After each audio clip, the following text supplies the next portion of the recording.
राहुल दिल्ली जाने के लिए प्लेटफार्म पर ट्रेन का इंतजार कर रहा होता है। जब ट्रेन का इंतजार करता है तो प्लेटफार्म पर इधर से उधर घूम रहा होता है कि ट्रेन आने में कुछ समय बाकी था। जब समय बाकी था तो आगे बढ़ के जाता है तो क्या देखता है कि जो सीमेंट की ब्रेंचें बनी हुई होती हैं उस पर लोग बैठते हैं। तो आगे बढ़ता है तो क्या देखता है कि वहां एक सीट पर महिलाएं 4-5 बैठी हैं। और आगे बढ़ता है तो थोड़ी दूर से वो देखता है कि उसे मालूम पड़ता है काश उसका जो 5 साल पहले जिस पत्नी से तलाक हुआ था मालूम पड़ता है कि वही बैठी है। राहुल और आगे बढ़ता है तो क्या देखता है कि हकीकत में उसकी पत्नी ही संगीता बैठी हुई है, जिसके कपड़े भी कुछ पुराने जैसे थे और उसका शरीर सूख कर कांटा हो चुका था और उसका बदन भी जर्जर हो रहा था, मानो इस पर कोई मुसीबत आन पड़ी हो। राहुल जैसे ही आगे बढ़ता है सामने पहुंचता है, संगीता राहुल को देखती है, राहुल संगीता को देखता है तो संगीता अपनी नजर घुमा लेती है। घुमाने के बाद राहुल आगे बढ़ता है, जो महिला बगल में बैठी हुई होती है उससे कहता है प्लीज आप थोड़ा उधर बैठ जाएं, हम इनसे कुछ बात करना चाहते हैं। वो महिला मानती है और बगल वाली सीट पर बैठ जाती है। जब बगल में जो बेंच पड़ी बैठ जाती है और राहुल जो होता है अपनी पत्नी जो होती है संगीता उसके पास बैठ जाता है। संगीता से पूछता है, संगीता आपका ये हाल क्या है? अरे जब आपने हमसे तलाक लिया था तब आप बहुत तंदुरुस्त थी, आपको कोई दिक्कत नहीं थी, आप तो बड़ी फैशनटी दाल थी, लेकिन आज आपका ये शरीर, आपका बदन, आपके वस्त्र, ये बात क्या है? तो संगीता एक बार राहुल की तरफ देखती है, उसकी आंखों से आंसू निकल करके जमीन पर समाने लगते हैं। राहुल पूछता है काश बात क्या है संगीता? अरे आप तो एक भले घर की हो, अच्छे खासा तुम्हारा काम था, बिजनेस तुम्हारे पिता का चल रहा था, भाई भी तुम्हारा कमाता था, लेकिन आपका ये हाल देख करके मुझे पूछने के लिए बना तो मैंने पूछ लिया, बात क्या है? संगीता सर हिला देती है, कोई जवाब नहीं देती। अंत में तभी फिर वो कहता है अब ये बताओ आप जा कहाँ रही हो, किस जगह जा रही हो, क्या काम है, कहाँ जा रही हो? संगीता कहती है राहुल मेरे पिता की तबीयत ज़्यादा खराब है, दिल्ली एडमिट है, मैं अपने पिता को देखने जा रही हूँ। मेरे भाई के यहाँ पिता हैं, भाई दिल्ली जॉब करते हैं, वहीं पर मेरे पिता भी रहते हैं, उनकी तबीयत ज़्यादा खराब है तो मैं उन्हें देखने जा रही हूँ। राहुल कहता है अच्छी बात है, तुम दिल्ली जा रही हो, पिता की तबीयत मैं कामना करना चाहता हूँ कि तुम्हारे पिता सलामत रहें। अंत में संगीता पूछती है आप कहाँ जा रहे हैं, आप भी बताइए आप कहाँ जा रहे हैं? तो राहुल कहता है कि मैं दिल्ली जा रहा हूँ, मेरा एक फैक्ट्री में एक टेस्ट होना है, क्योंकि मेरा उसमें जॉब लगना है, इसलिए नौकरी की तलाश में जा रहा हूँ, क्योंकि मेरे लिए फोन आया था, कुछ टेस्ट देना है, उसके बाद में नौकरी ठीक ठाक मिल जाएगी। संगीता पूछती है कि जब माता पिता थे कैसे हैं, कैसा उनका हाल है? तो राहुल कहता है कि माता पिता तो दोनों ही गुजर चुके हैं। संगीता कहती है गुजर चुके हैं, मुझे तो किसी ने कैसी भी भनक नहीं चली। बोले ठीक है कोई बात नहीं है, जो भी हुआ वो अच्छा हुआ, अब अपना कर रहे हैं, अपना खा रहे हैं। तब तक ट्रेन आ जाती है और ट्रेन आती है तो संगीता और राहुल एक ही बोगी में घुस जाते हैं। राहुल फुर्ती करता है, फुर्ती करने के बाद भीड़ इतनी होती है कि एक सीट पर कब्जा कर लेता है। सीट पर कब्जा करता है, उधर जो संगीता होती है पीछे पीछे आ रही होती है। राहुल कहता है आइए इधर बैठते हैं, तो आमने सामने दोनों छोटी छोटी सीट होती है उस पर बैठ जाते हैं। जब बैठ जाते हैं तो वार्तालाप करने लगते हैं, कहते हैं काश आपने अभी तक कोई शादी की या नहीं की, तुमने घर बसाया या नहीं बसाया? राहुल संगीता को पूछता है। जब संगीता को पूछता है तो संगीता सर हिला देती है, अभी शादी नहीं की है, शादी करने का विचार नहीं है। तो उसके बाद में संगीता पूछती है क्या आपने शादी कर ली या नहीं की? तो वो कहता है कि अभी मैंने तो नहीं की, करने का विचार बनाया नहीं। तो राहुल कहता है शादी करने का विचार तो नहीं बनाया, लेकिन भविष्य में पता नहीं क्या होना है क्या नहीं होना है। जिससे शादी हुई वो छोड़ के चला गया, तो अब भविष्य में होना क्या है, कुछ नहीं होना है, जिंदगी ऐसे ही गुजारनी है।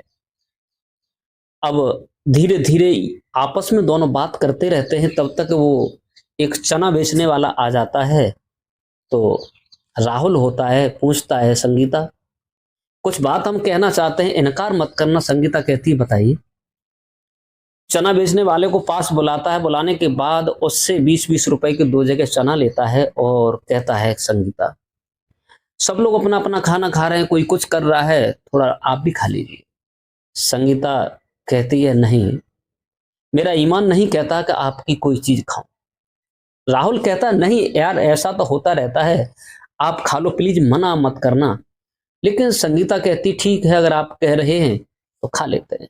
एक एक दोना चना का दोनों लेते हैं और उन्हें खा लेते हैं। खाने के बाद उसके बाद जब चलते रहते हैं और दूर निकलते हैं, निकलने के बाद दोनों की आपस में बात होने लगती है। जब बात होने लगती है, यहां तक राहुल पूछता है कि ये बताओ तुम्हारी माँ कैसी है। तो वो रोने लगती है कि माँ माँ तो मेरी 2 साल हो गए और माँ मेरी मर चुकी है और बगैर माँ के हैं पिता हैं, उनकी तबीयत खराब है। राहुल कहता है मैंने बहुत तुमसे मना किया था कि ऐसा मत करो, मैंने जो शराब पीता था वो भी छोड़ दिया है, आपने मुझे गलत इल्जाम लगाया था और जो भी हुआ आपने हमसे 4 लाख रुपए लिया था और हमने दिया, हमने मना नहीं किया। लेकिन एक बात और पूछना चाहते हैं, ये बताओ अपनी बेटी कैसी है, बेटी कैसे रहती है। तो संगीता ये बात सुनकर के रोने लगती है, कहती है कि बेटी आपकी ठीक है। वो कहती है पापा कब आएंगे, पापा कब मिलेंगे, वो क्या जाने क्या होता है कि पापा अब आने वाले हैं या नहीं हैं। बेटी बहुत सुंदर है और वो हमेशा आपकी याद करती रहती है, बगैर बेटी के मैं भी एक पल जीना नहीं चाहती, बेटी आपकी बहुत याद करती है। तो राहुल कहता है काश आज बेटी साथ होती तो मैं भी बेटी को देख लेता। अब हुआ सो ठीक हुआ, लेकिन आपने कोई बिजनेस शुरू किया है जो मैंने रुपया दिया था या नहीं किया। अगर कोई परेशानी हो तो और बताओ, और भी दे सकता हूं। लेकिन जो होती है संगीता कहती है अब मेरा ईमान नहीं कहता, मैंने जो 4 लाख तुमसे रुपया लिया था वो मेरे भाई ने सारा खा के बर्बाद कर दिया। मैं दर दर का कर दिया, मैं दर दर की हो गई, भटक रही हूं, मेरे पास अब कुछ नहीं रहा। तुम्हें मेरी हालत तो दिखाई देती होगी, क्या करूं क्या न करूं। अब मेरे पास सिर्फ एक ही चारा है और ज्यादा नहीं है कि मैंने 2 घर में काम करना शुरू कर दिया। राहुल कैसा काम?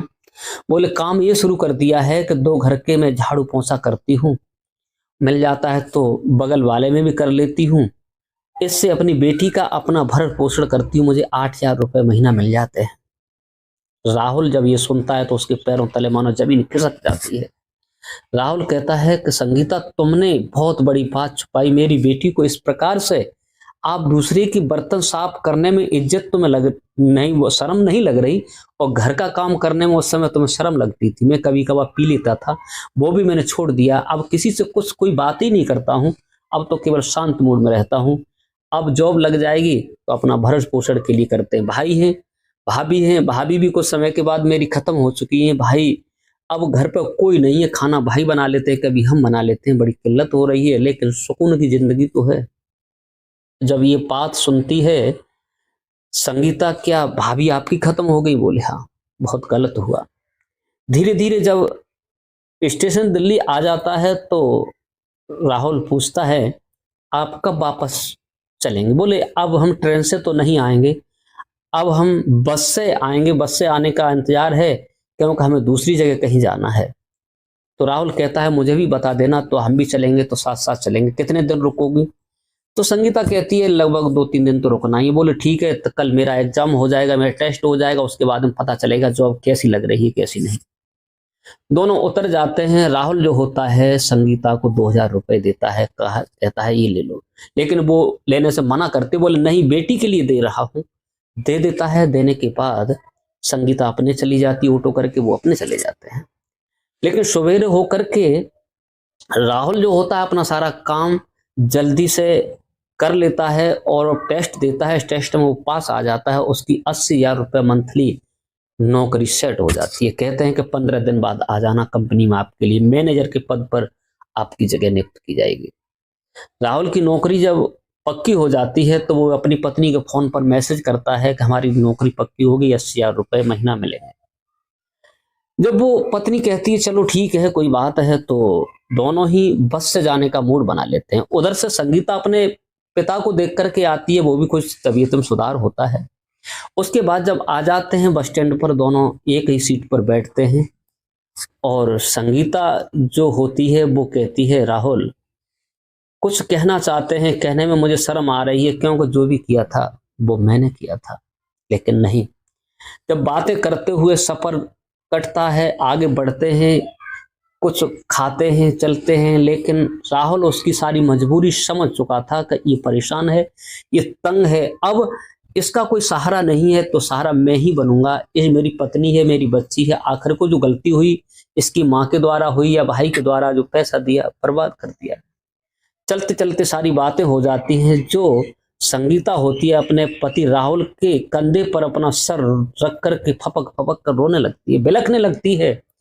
तो बस के लोग समझाते हैं कि जो हुआ वो हो गया, अगर सुबह से भटक जाए शाम को घर पे आ जाए, राहुल ये तुमसे विनती कर रही है, क्षमा मांग रही है, तो इसे क्षमा कर दो। राहुल कहता मैंने पहले भी क्षमा किया था और आज भी क्षमा कर रहा हूँ, क्षमा का पात्र। इसके बाद में राहुल और संगीता जहां उतरते हैं उतर जाते हैं, लेकिन संगीता कहती है राहुल अब ये कदम मायके की तरफ नहीं बढ़ रहे हैं, ये कदम ससुराल की तरफ जाने के लिए हैं, आपका विचार क्या है? राहुल कहता है कि आपके लिए पहले भी दरवाजा खुला था और आज भी खुला है, आपकी मर्जी है, क्या करना है? बोले करना यह है सिर्फ बेटी को लाना है वहां से और कोई काम नहीं करना है। बेटी स्कूल में होगी, आप बाइक उठा लो, बाइक से मेरे साथ चलो और लेके आते हैं बेटी को। तो राहुल जो होता है बाइक लेने में कहा देर लगती है, तो वहां से एक गाड़ी करता है किराए पर। किराए पर गाड़ी करने के बाद पत्नी दोनों ही बैठते हैं जहाँ बेटी होती है स्कूल में, अच्छे स्कूल में पढ़ती है, वहीं पहुंचते हैं, बेटी को बुलाते हैं, गाड़ी में बैठाते हैं। बाइज्जत राहुल अपनी पत्नी को लेकर अपने घर पे आ जाता है और दोनों ही बड़े चैन से, बड़े प्यार से अपनी जिंदगी को गुजारते हैं। दोस्तों, इस कहानी को सुनाकर के मेरा सिर्फ उद्देश्य इतना है कि आजकल जो परिवार बिगड़ रहे हैं, घर बिगड़ रहे हैं, बर्बादियां होती जा रही हैं, फिर भी सुधर जाओ तो अच्छा है। जब तक आपका डिवोर्स होगा, आपका तलाक होगा, सालें लग जाएंगी, जिंदगी बहुत दूर निकल जाएगी, आप न इधर के रहेंगे न उधर के रहेंगे, आपका सब बर्बाद हो जाएगा। इसलिए ये कहानी मैंने सुनाई है, क्योंकि सुबह से भटक जाओ शाम को घर पे आ जाओ तो वो भटका हुआ नहीं माना जाता है। ये कहानी हमारी कैसी लगी, लाइक कमेंट शेयर करना ना भूलें। आज के लिए बस इतना ही।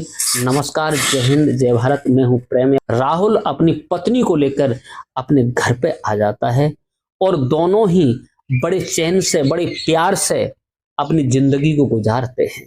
दोस्तों, इस कहानी को सुनाकर के मेरा सिर्फ उद्देश्य इतना है कि आजकल जो परिवार बिगड़ रहे हैं, घर बिगड़ रहे हैं, बर्बादियां होती जा रही हैं, फिर भी सुधर जाओ तो अच्छा है। जब तक आपका डिवोर्स होगा, आपका तलाक होगा, सालें लग जाएंगी, जिंदगी बहुत दूर निकल जाएगी, आप न इधर के रहेंगे न उधर के रहेंगे, आपका सब बर्बाद हो जाएगा। इसलिए ये कहानी मैंने सुनाई है, क्योंकि सुबह से भटक जाओ शाम को घर पे आ जाओ तो वो भटका हुआ नहीं माना जाता है।